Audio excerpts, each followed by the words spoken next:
Okay, now we are done with the first example on composite beams. Now we're going to move to the second example on composite beams.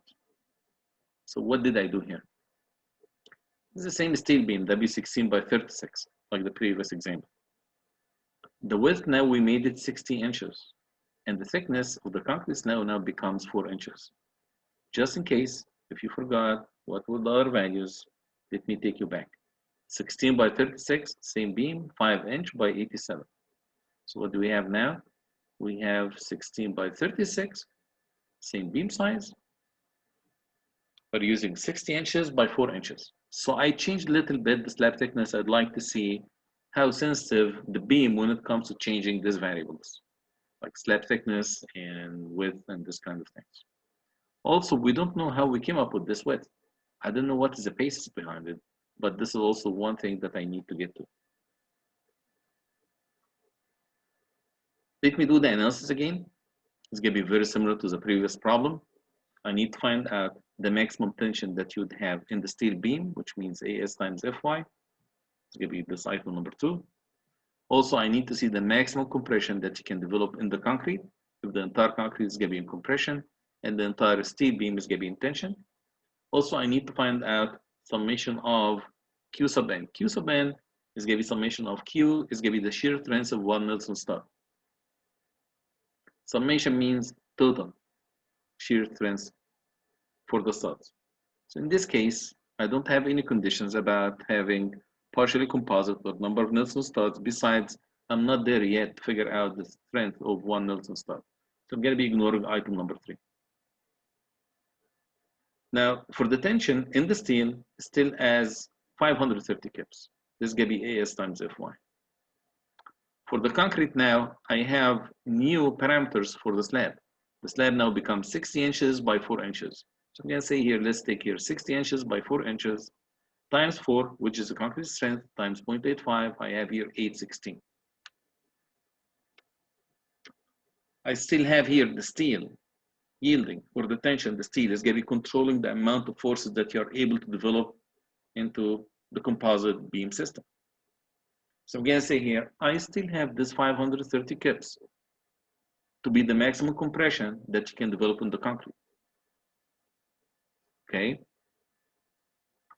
How different is this from the previous example? You can say almost the same. I still have the same compression force. But look what happened now to the slab thickness. The slab thickness has changed from 5 inch to 4 inches. What does it mean by that?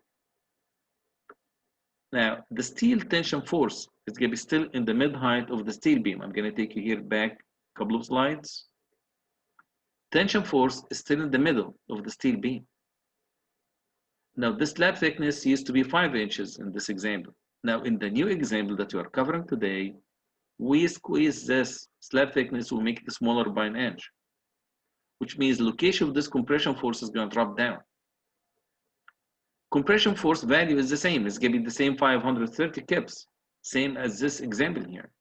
So what happened? We changed this distance y, which is the moment arm from tension to compression. We reduce it a little bit. So what is the effect of doing this?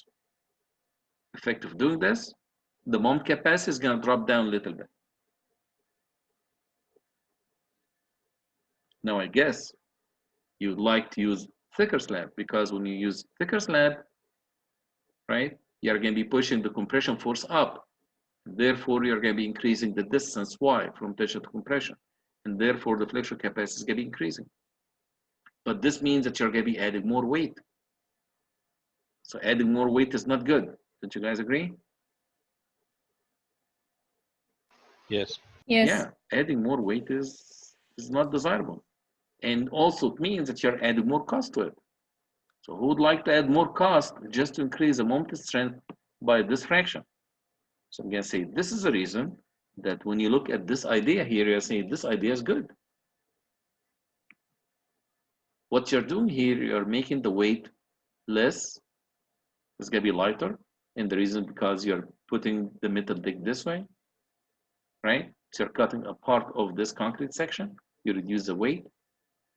You push the concrete flange up, because this is now it's going to be your concrete flange, and the compression force is going to be right here. right? Compression force is going to be in the mid height here. Tension force is going to be right here, the mid height of the steel beam. So now you push the compression force up. And also, when you put this metal deck, there is no formwork.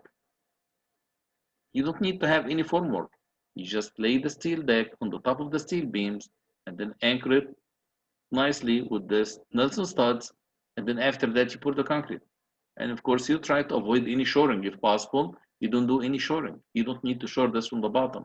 You don't need to have any shoring or any formwork.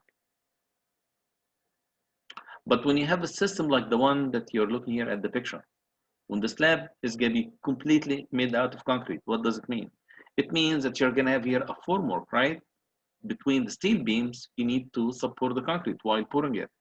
At the beginning, when you pour the concrete is going to be fresh. Fresh concrete is going to be very soft, it doesn't have any strength. So you need to shore it. You need to provide formwork here. So it's going to be an additional cost. Now, I guess at this point, you appreciate this idea of having this metal deck is going to help you out that you don't put any shoring. There's no formwork needed. And also you are pushing the concrete deck up as much as you can. So now I'm going to be asking you a question. Would you rather go with W3 or do you want to go with W2? Remember that we have two sides. We have this W3 and then we have this W2.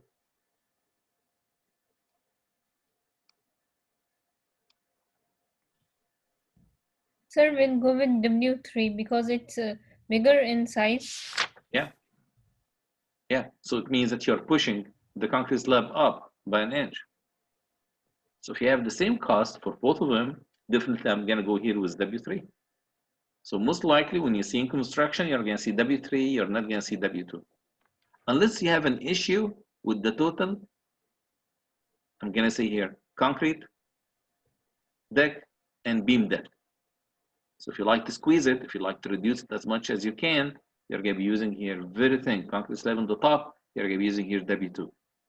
If you have no issues at all with the clearance or with the heights, you're going to be going here with W3, and then you're going to be adding 3 1/4 lightweight concrete. This is going to be like the optimum values or design values that you'd like to use, design parameters. Okay, now I guess I learned this. Also, I'm going to be looking at the values for the second example. So for the second example here, I did calculation for A. Now, A here is 2.6. Don't forget, I'm going to be going here one step from the previous example. You take here the compression, you divide by 0.85 F prime C, and then you divide by C times BE, F prime C times BE, the effective width, 60 inches. It says here 2.6 inches. Can you go back here to the previous example and look, what value did I get for the compression block depth A? It is 1.8 inches. So what happened? The compression block depth has been dropped down. It is going up in value for the compression block depth, which is not good because you'd like it to be very small as much as you can. My reason is because here I was using it 87 inch for the width of the slab, but here, based on the given information, I used 60 inches. And this is the reason that this number here is growing up.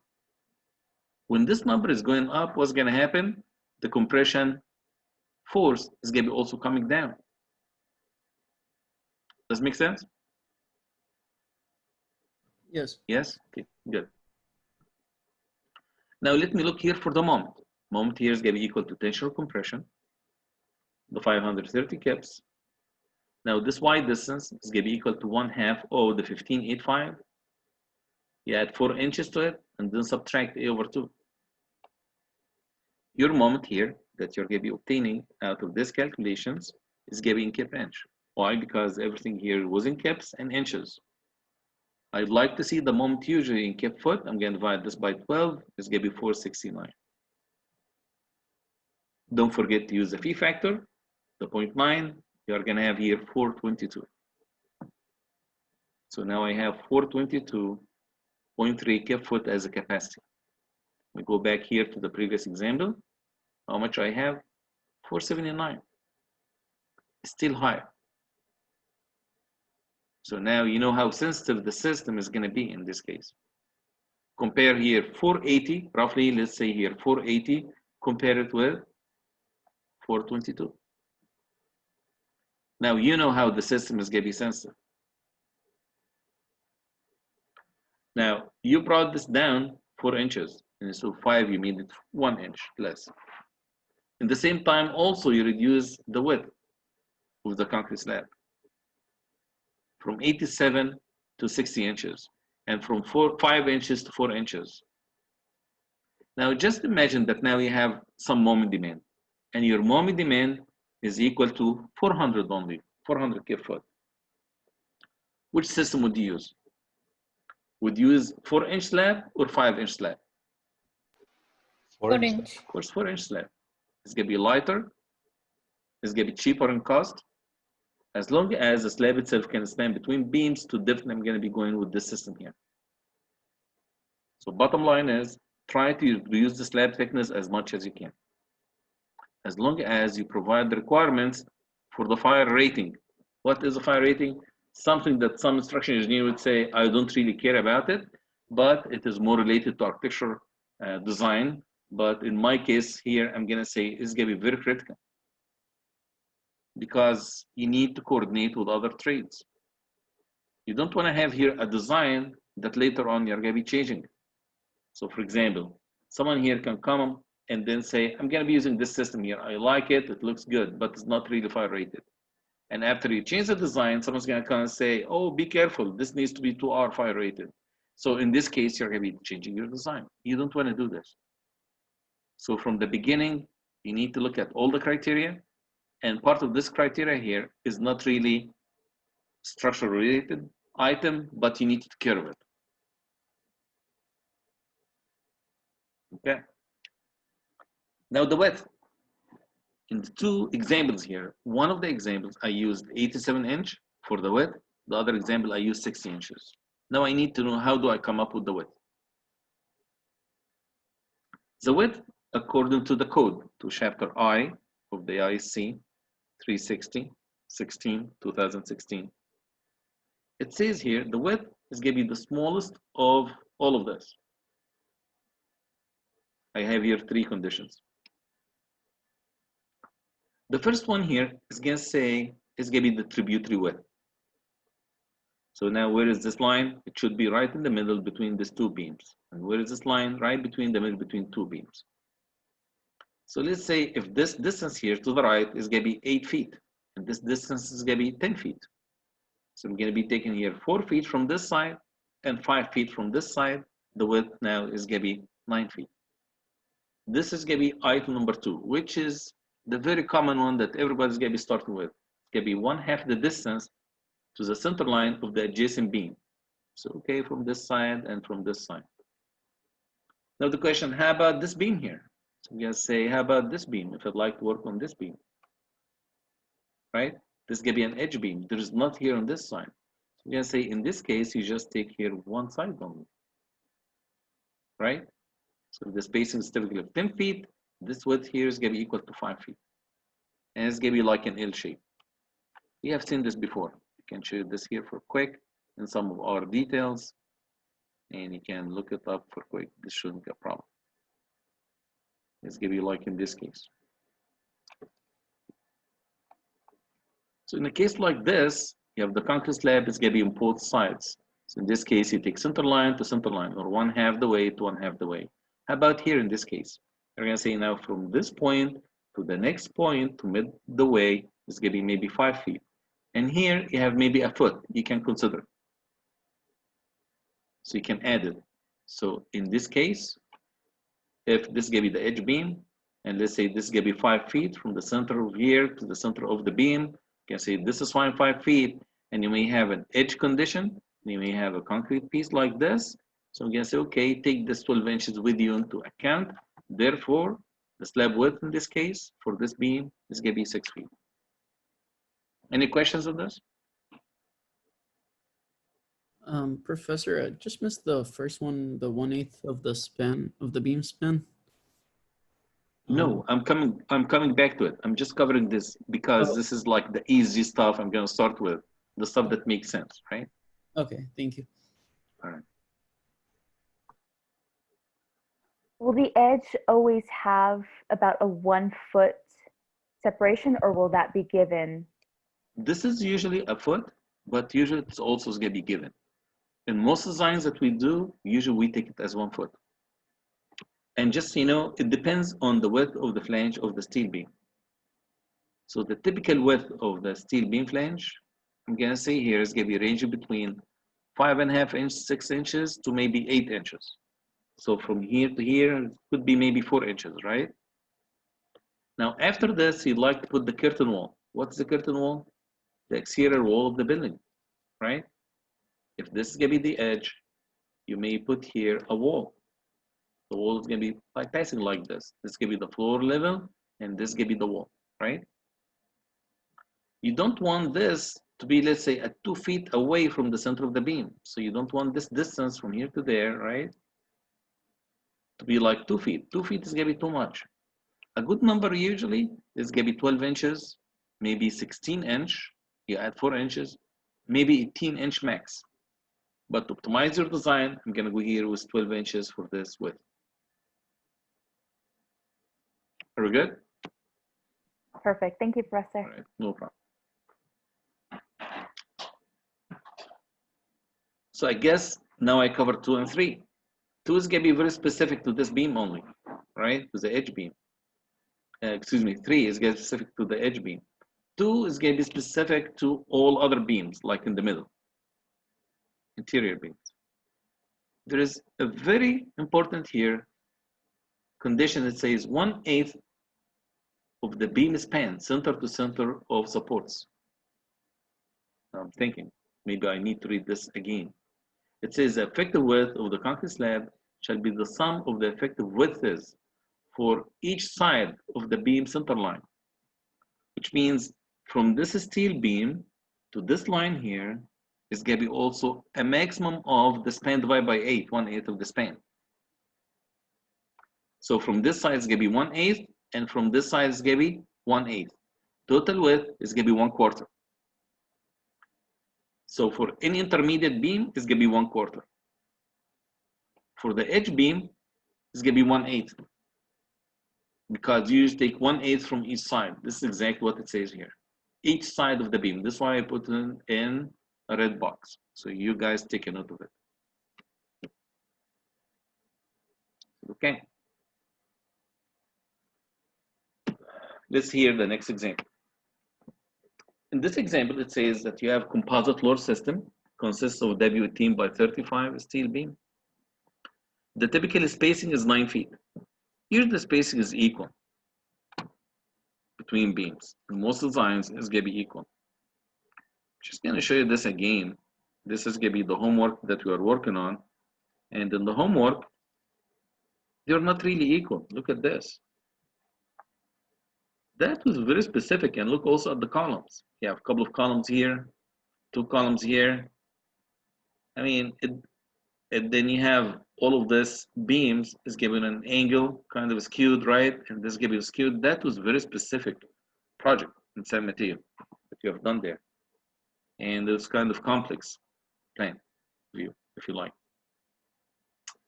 So in this case, the spacing is unequal. But in most cases, usually, if the floor plan extended right and left to both directions, you're going to have equal spacing. And here's the spacing that we'd like to go with. It is going to be maybe 10 feet, 9 feet, 9.5. It depends on the module. It depends on the spacing between columns. It says here the span length is 30 feet. Slab thickness 4.5 inch. In addition to the weight of the concrete, you have 20 PSF partition load. Now my question to you, is the partition load dead load or live load? It's dead load. Live load. Live load. Live load or dead load? I hear 2 different opinions. Who said live load? It should be live load because it might change the partitions in future. Okay. I'd like to hear a final answer. Dead load or live load? It's a dead load because you can't change the partition later on. if How you come? change them, you're Can I remove a partition inside the building? Can I remove it? you can remove it, but it usually needs a special permit. And plus, why would you put a partition in the first place if you're gonna remove it? And you can't just always move the partition, so it's a dead load. I see. The 716 says it's a live load How come? because offices change all the time, and some people don't. What do you mean all the times? Like today, I have the partition wall next to me on my right-hand side here. I have it at maybe 5 feet from me, 3 feet. Tomorrow, I'm going to be changing it. This means all the times. Well, in a few months, we're going to be moving out of our office, so some people are going to come put different partitions that want different configuration. Okay. So let me tell you the story of the partition so that this is going to be clear to you guys. Before 2004, 2003, partition loads used to be dead load. And you were happy with that. Everybody was happy. So when you do a gravity design, like what we are doing here is called gravity design, right? We designed this for gravity loads, dead load, live load. So we call this gravity design. We were happy. Everybody was happy. Just dead load and life was simple.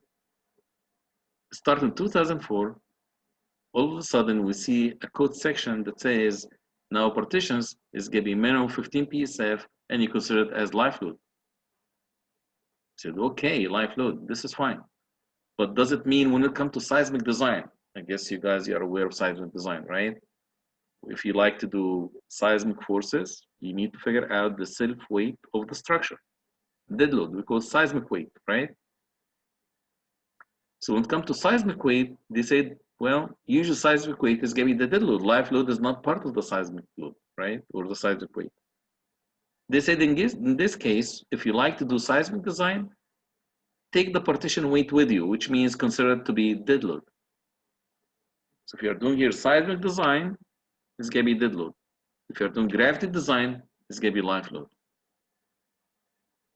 So it's kind of confusing, but this is the way we have it right now.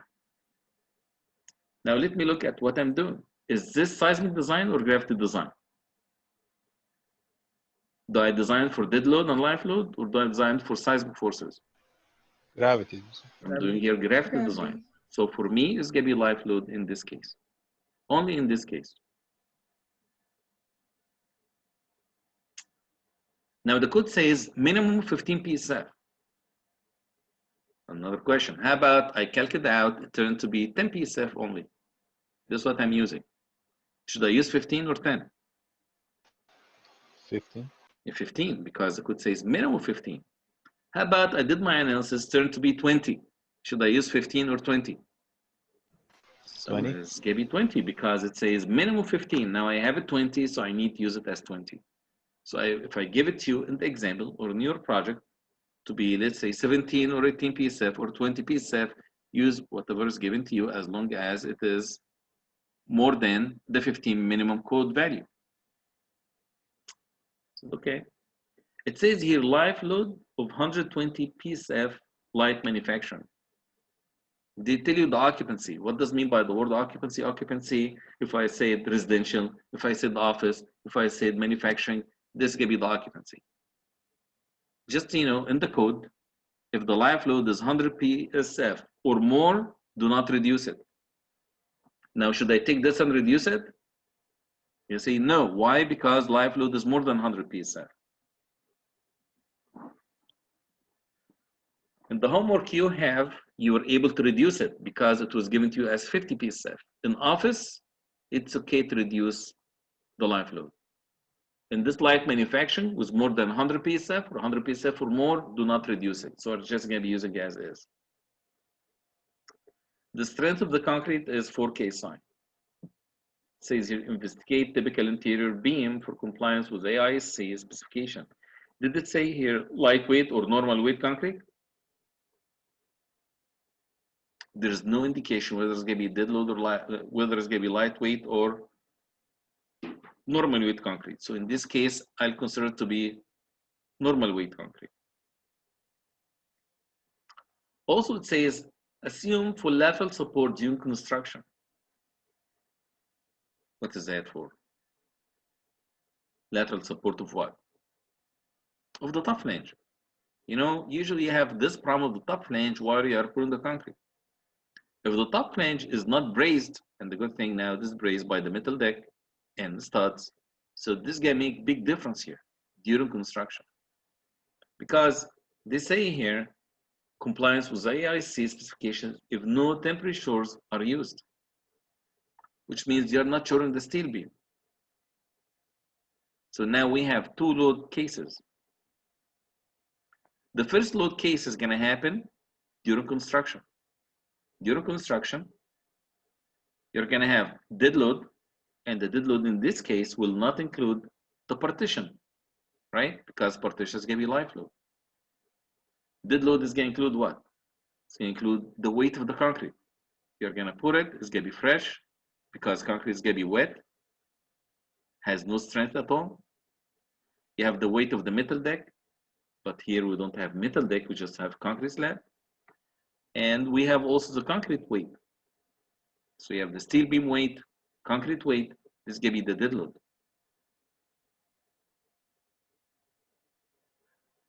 How about here for live load during construction? It says here construction live load is going to be 20 psi. So during construction, you're not going to be using this live load of the occupancy. This occupancy is going to happen when the building is complete and the concrete slab has hardened. In this case, you're going to be using this construction live load 20 psi only. Now, how about on the live load? Should I consider 20 psi for the partitions? They say no. Partitions going to be there when you do the occupancy. During construction, it's going to be only 20 psi live load. Okay. Now, how about during construction? Would I have any composite action? You can say no. When the concrete is fresh, don't forget this. When the concrete is fresh and wet, it has no strength. And the steel beam is going to act as just a steel beam, like a bare steel beam, like the one we have done in the flexure design, like the one that we have done here in this slide set number 4. And it's going to be exactly like this. Here's the strength. You see the strength here? It's going to be equal to Zx times F sub y times the phi factor. There is no composite action here. So actually in this beam design here, we're going to have construction case. The construction case, we're going to have a dead load of the steel beam and concrete deck. And we're going to have a live load of 20 psi only. Top flange is going to be braced. And concrete has no effect on the trends. It's going to be one design case. Other design case is going to be during the occupancy. You have the same dead load. You have a live load of 125 plus the 20 psi partition load. Are we good about this? Yes? All right. Good. All right. So let's see here the weight of the concrete. Usual weight of the concrete, we use 150 pound per cubic foot. So slab thickness is going to be 4.5 divided by 12 to put it in feet times 150 is going to be 56.25 pound per square foot. Okay, good. How about the spacing between beams? We're going to say the spacing was 9 feet. What does it mean? It means that the dead load as in pound per linear foot is going to be equal to the 56.25 multiplied by 9 feet tributary width, very similar to what you guys have done in the homework. And with that, I'm going to have this number here, the 506 pound per linear foot, pound per foot. How about the steel beam weight? The steel beam weight, let me take you back here. It says W18 by 35. By definition, 18 is going to be the depth, 35 is going to be the weight as pound per linear foot. Okay, let me add it. So I have total of 541 pound per foot. So, okay, now this makes sense. This is going to be here the dead load. This dead load is going to be the same in both load cases. This is the same when you have load case based on construction use, and the other one is going to be based on occupancy use. Now the construction live load is going to be the same. You take 20 psi multiplied by 9 feet, which is tributary width. This is going to be the spacing here between beams. And with that, you have 180 pound per foot. Now I still need here the life load for the occupancy. Here is the life load for the occupancy, because dead load here, this number is the same that you have here, right? 541, the same as 541, just repeat it. Now the occupancy life load is going to be equal to 125 for light manufacturing plus the 20 for the partitions. You multiply this by 9 feet the spacing. With that you have 1305 pound per foot. So now I have all the loads calculated. I have dead load, the 541. I have construction life load 180, and I have occupancy life load of 1305. Just a question for everyone here. Should we add the life load for the occupancy to the construction life load? Just add them to each other? No. No. Okay. Okay. I'd like to hear from everybody. No. No, we should. We shouldn't, right? Because they don't happen at the same time, right? So don't think it's going to be more conservative. Let me just add them. 180 is going to be a small number compared to this number here. So let me just add it to be a little bit conservative. I'm going to say no. They don't happen at the same time. Okay, good. Now here's the beam. Now I need to come up with the beam width, right? The flange width. Now I have the thickness. I know the thickness is going to be 4.5 for the slab. I know it's going to be 4 KSI. I know the beam size is W18 by 35 with a depth of 17.7. Now I don't have this width. Now let me try. It's going to be 1/4 of the span. Could say it's going to be 1/8 of the span from each side. Now this is going to be intermediate beam. For intermediate beam, I'm going to be taking 1/4. Why? Because you have 1/8 from each side. So again, here the span of 30 feet times 12 to have it in inches, divided by 4, I have now 90 inches. How about from beam to a beam? The standard typical spacing was given to me to be 9 feet.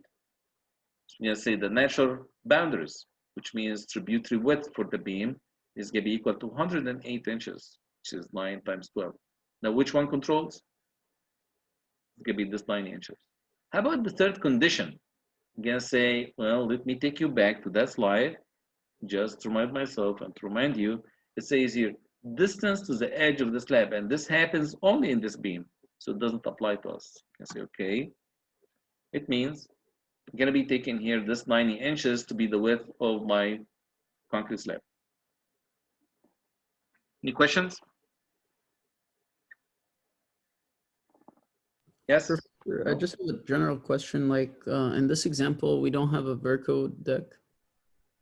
We don't have what? Verco deck? No. Oh, okay. So like in practice, they would use like shoring for the concrete to cure? Yes, in this case, yes. They have formwork, they have shoring for the concrete. Once it's cured, they're going to be taking this out. They're taking take the formwork out. And how is it connected to the steel? Is it something similar to the studs? What is going to be connected? You mean the steel beam to the concrete? Yes. Here, we're going to have studs. But if you remember in the problem itself, it says here sufficient steel anchors are provided, which means full composite. Don't worry about it for now in this example. Okay, thank you. No problem. Yes, Maheen, you have a question? Yes. Yes, sir. Sir, how did we know that it is for the center beam, like intermediate beam, and it's not for the edge beam? How? Why did I do it intermediate beam? Yes, sir. And not for the edge. Look at this. They say space as 9 feet, supported 4.5 inch deck. In addition, and then the steel beam, investigate a typical interior beam. Here it is. Typical interior beam, like intermediate beam. It's not going to be on the edge. Okay. Someone need to tell me which beam to design, right? I cannot just pick any beam, but they say here the interior intermediate beam. So now I have the section properties. I need to figure out the strength of this beam. I say, okay, here's the strength of the beam. I have full composite. So the third condition for the 3 items to control the compression force of the beam is not part of my concern now. Okay. Maximum compression is going to happen, or maximum force as intentional compression is going to be limited to the smaller of the two. AS times FY, which is the 515 kips. 10.3 is going to be the cross-section area. 50 KSI for the yield strength for the steel beam. Compare it with 0.85, which means that you just assume that the entire concrete slab here is going to be under compression.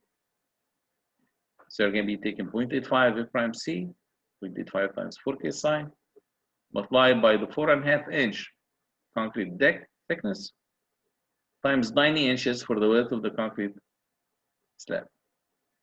I have here 1377. It means plastic neutral axis is going to be happening within the concrete slab itself. Maybe repeating exactly what we have done the previous examples. Finding out this depth A, very similar to standard concrete design. How do you do this? You said tension is going to be equal to compression. Tension in this case is going to be 515. You set it equals to 0.85 F prime C times 90 times A. Once you set them equal to each other, you can solve for A. So, okay, let me see here the A answers. A turned to be 1.68. So good. How about the distance Y? Distance Y is going to be equal to what? 1/2 of the depth, 8.85. Here's 1/2 of the depth, right? 8.85. We add the slab thickness to it, the 4.5 plus T. You subtract A over 2. Why? Because compression force is going to be happening at A over 2 from the top. Good. How much is that now? 12.51 inches. How about M sub N? M sub N, I'm going to say, is going to be equal to tension compression multiplied by this distance Y that I just calculated here. All right, let's take here compression or tension multiplied by the Y distance. Here's the compression force, 515 times 1251 is going to be this number as in kip inch. Divide by 12 to have it as in kip foot, 536.9 kip foot. Now I need the phi factor, right? The phi factor is going to give me the strength, phi man. Here is the phi factor. If I try this here, we can see here's the phi factor, the 0.9 multiplied by 536.9. Let me take you back, 536.9, and here is the flexure capacity 483. Because I did here copy and paste from the book, so the book actually is not working in, I'm gonna say, the conventional order. So what they do here, they do a check first on the construction load case. They said in the construction load case, let me find out here the demand on your beam. I'm gonna take here 1.2 dead, and dead load is gonna be the same whether you do this analysis for the construction case or for the occupancy case. And look at here at this dead load, 1.2 times dead load, 541. 1.2 times 541. Plus, it says here 1.6 times life load.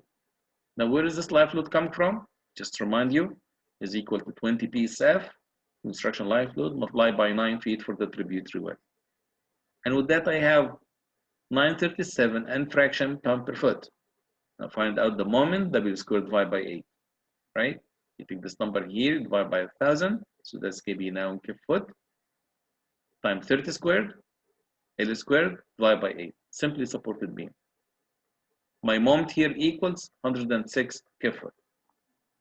Now, this moment here needs to be supported by the bare steel beam, no composite action here. This is why it says from table ZX. Do you guys have it handy? This table for ZX, the steel beam table? Yes or no? Yes. Correct. Let's say that you have it, but let's say that some of you guys, you don't have it. So I'm gonna put the slide back here from the flexure design. Can someone read me this ZX for the steel beam W18 by 35, please?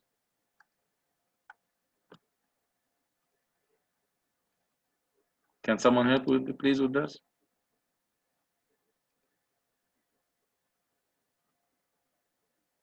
$16.31, right? W18 by 35. So I'm gonna say here. 5? W18 by 35, looking for ZX. 66.5. How much? 66.5? 66 or 36? 66. 0.5, right? Yes. Yeah. Inch cubed. And F sub Y, 50. Phi factor, 0.9. Okay, it's fine. How about now the moment phi mn? I'm gonna say here phi mn, right? Is gonna be equal to what? Equal to F sub Y multiplied by ZX multiplied by the 0.9. Should I divide this by 12 or multiply by 12 to put it in K foot? Divide by 12. Divide by 12. Very good. K foot. So it's gonna be 249 n fraction. You can see this is good enough for me. I'm gonna put this aside, right? Take this out.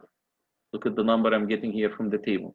So the steel table says it's gonna be 249 foot kip. It's fine. It doesn't look bad, right? So this is good analysis. If you like to do it this way, I'm okay with it. If you like to do it that way, I'm also okay with it. I would prefer that you do it this way. So because when you keep repeating this step here, you keep knowing how to do it, right? You don't forget the method or the reason behind it and the logic behind it. So it means here that the bare steel beam is able to support the construction live load and dead load. This is very good news because I don't want to short the beam.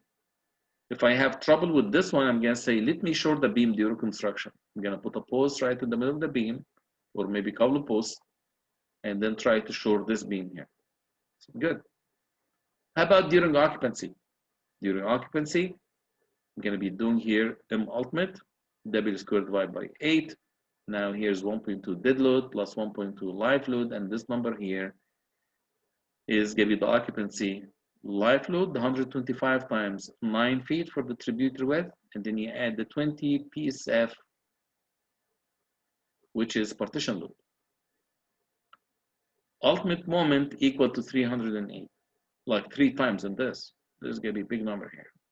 Let me look here at phi man. In phi man, I'm going to be taking the 536. Let me go back here one slide. 536.9, which is Mn. Can multiply it here by 0.9. It's going to be 483, a lot larger than 308. This beam is good. So this beam here is able to resist 2 load cases. One of them is going to be during construction, and the other one is going to be during occupancy. Professor, for the when we're calculating for the BMN, Right. we're calculating for the VMN for before the concrete cures and after it. You want us to do it like on the Excel sheet, right? Yes, it's going to be much easier for you that you do it without the composite and with the composite. It's going to be much simpler for you because the variables that you're going to be changing here from a beam to another beam, it's going to be the depth of the beam, right? And the ZX. Why the depth is needed for this analysis, right? To find out the Y distance. And the Z is going to be needed for this analysis here, right? You need to have the Z, like for this analysis that I've just done.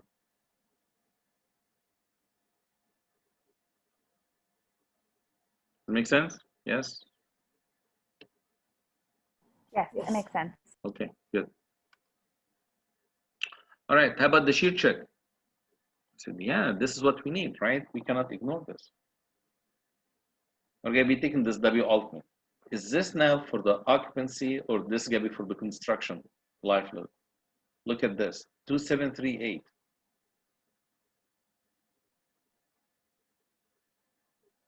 For the occupancy, right? Let's give it for the occupancy. Let's do here the shear demand, WL over 2. I have 41 kips. From the Z table, or if you like, you can do it the same way. We can do it from here. Look at this, where's the shear check? Here's the shear check, right? And here is the shear check. You can do it this way. So if you like, you can look it up in the Z table, find out the shear trends. My preference is to do it this way. You do quick shear check. Now the beam is good in shear. Now here's a question to you.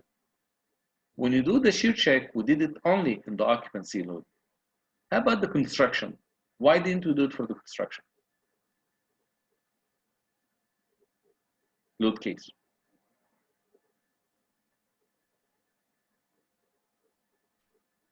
During construction, Yeah. the Shouldn't we formwork check here will the take shear? up on the shear load. No, okay, let me repeat my question. Let me rephrase it. When it comes to flexure, which means a moment, we did two checks. One of them for the construction case, the other one for the occupancy case. The reason that we did two checks because life load here is different from this life load. And also the capacity of this beam, the female, during construction is different from the capacity during occupancy. Now I have a good reason to do two checks. But when it comes to shear check, I did only once when I have the occupancy load. The 2738 is the occupancy load. Any good reason that I don't really need to do the shear check for the construction load case? That's because construction load is less than occupancy load. How about the strength of the shear? Is it the same or is it different? You assume the steel's taking all the shear either way, so you use a heavier load, and that counts for the lighter load also. Very good. Yes. So the answer, if I'd like to summarize this, shear strength is going to be the same whether you have composite action or no composite action, but the load when you have the occupancy is going to be heavier. So this load case here is covering for this. All right. Very good. So, sir, if our construction load was more than occupancy load, then we would have done it just for construction load, right? This is correct, but usually construction life load is much less than occupancy life load. Yes. So to answer you, yes, this is correct, but in most cases, I'm going to say 100% of the cases, usually construction life load is less. All right, any questions? I'm done for today. And I'd like to hear any questions from you guys. Sir, over here it says from the ZX table. So is it the ZX that we have in the ASI code? Yeah, there's an ASI code. There is some table that you can use, which is a ZX. And this is a way to solve in this example in the book. My preference is to use this method here. Let's do this. I would recommend that you do this. Don't just look it up from the Z. Yeah, go ahead, do it here in the analysis, and then back check it in the table. This is fine with me. But my preference is to do analysis so that you know it.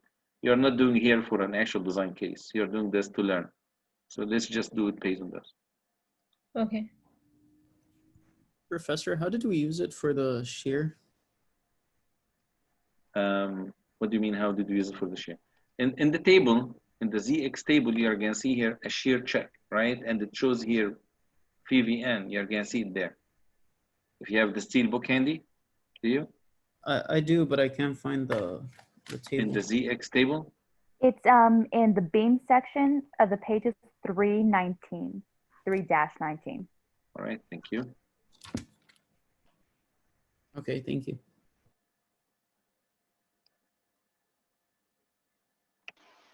Professor, if we have a Verco deck, the slab thickness, which one we consider, because it has like the slab thickness is varying.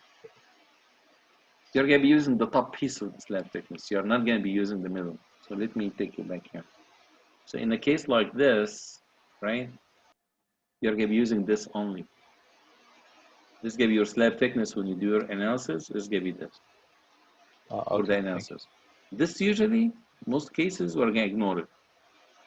Like for example, in a case like this, if you cut a section, where's the concrete slab that you cut through? You can say it's going to be this guy, right? Yeah. This doesn't happen at each section. So you'd like to consider the slab thickness to be here only. And then you're going to say, we have a gap. You consider this to be a gap. Oh, okay, thank you. So when you do your spreadsheet, if you like, be sure that you do it that way. You leave a gap here. Right. Okay.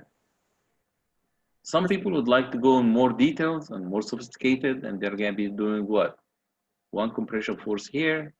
They're going to say, you know what? Let me also use the benefit of this when the beam is going to be parallel to the deck, right? I'm going to put another small force here. going to be also compression. So some people would say, let me just ignore it, ignore this piece, right? And the reason is because I'm going to have most of my beams is going to be perpendicular to the deck. So I don't want to really to be confused about this. Besides, usually when you do A lowercase, the compression block depth, neutral axis is going to be here, right? It's going to be very small. So in this case, let me just ignore this force down here. Let me just take this out. But if you do some analysis, and then all of a sudden, you see neutral axis depth is coming here, and you decide to use the compression on the flutes, on the reps, it's okay. Nothing is wrong with it. But in a case like this, if neutral axis happens to be here, you still cannot use this area, right? You cannot do it. Right. Okay. All right. You have a good night. Please sign out. Type your name.